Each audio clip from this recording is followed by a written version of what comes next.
মানুষ সফলতার সিঁড়ি পেয়ে গেলে কষ্টের কথা কেন বলে যায় সেটা বলুন তো। মানুষ সফলতার সিঁড়ি পেয়ে গেলে কষ্টের কথা কেন বলে যায়? মানুষ যখন একটা মানুষ অনেক দরিদ্র থাকে, গরিব থাকে, কষ্টে থাকে, দুঃখে থাকে, সেই মানুষটা যখন দুটো টাকা কামাই করতে পারে, তার কিছু পয়সা হয়, তার বাড়ি নেই তার বাড়ি হয়, তার টাকা নেই তার টাকা হয়, তার চলার মতো পথ হয়, তখন কেন সেই মানুষটা কষ্টের দিনটার কথা ভুলে যায়? সেই মানুষটা যদি কষ্টের দিনের কথা ভুলে যায়, তাহলে যে কষ্টে থাকে তাকে কিভাবে সাহায্য করবে বলুন তো? আসলে মানুষ নিজের ইতিহাস নিজের ইতিহাস, তারপর হচ্ছে আপনার অতীত, সেগুলোকে আসলে ভুলে যেতে হয় না। অতীত মানুষকে মনে করিয়ে দেয় নিজের অবস্থানের কথা। আমি কেমন ছিলাম, কি ছিলাম, সেটা আমার সামনের মানুষটাকে দেখার পরেই যদি আমার মনে না হয়, তাহলে কি আমি খাঁটি মানুষ? কি মনে হচ্ছে আপনাদের? আমি যদি আমার অতীতকে ভুলে যাই, আমার কষ্টের দিনের কথা ভুলে যাই, আমার সামনের মানুষটা কষ্টে রয়েছে সেটা দেখে যদি আমি আমার কষ্টের কথাটা আমি মনে না করতে পারি, তাহলে কি আমি প্রকৃত মানুষ? বলুন তো।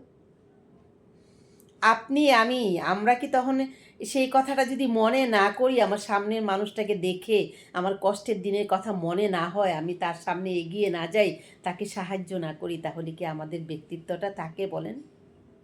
কখনোই থাকে না।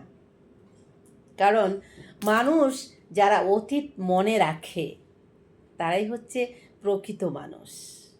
আর অতীত যারা ভুলে যায় তাদেরকে আসলে মানুষের কাতারে ধরা যায় না। অতীতই হচ্ছে মানুষের সর্বপ্রথম পরিচয়। অতীত মানুষের সর্বপ্রথম পরিচয়।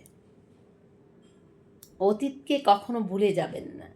অতীত মানুষকে শিক্ষা দেয়, অতীত মানুষকে তৈরি করে, অতীত মানুষের ভবিষ্যৎ গড়ে তোলে। অতীত এমন একটি জিনিস, সেটা সারা জীবন স্মৃতি হয়ে থাকা উচিত। আপনার, আমার, আমাদের সবার। অতীত মানুষকে চরম শিক্ষা দিতে জানে। আপনি যদি অতীত ভুলে যান, অতীত আবার আপনাকে টেনে নিয়ে সেই জায়গা দাঁড় করাবে। সেটাই হচ্ছে অতীতের ওয়াদা। অতীত কখনো ভুলে যেতে হয় না। অতীত মানুষের জীবনে চরম শিক্ষার একটা জায়গা। প্রিয় বন্ধুরা, যারাই আমরা আঙ্গুল ফুলে কলা গাছ হয়ে গেছি, অনেক জিরো থেকে হিরো হয়ে গেছি, আমরা অতীত ভুলে গেছি, তাদের জন্য আমার আজকের ভিডিওটা। প্লিজ এই ভিডিওটা শেয়ার করে দিবেন, অতীত ভুলে যাওয়া মানুষের কাছে যেন পৌঁছে যায়। টাটা।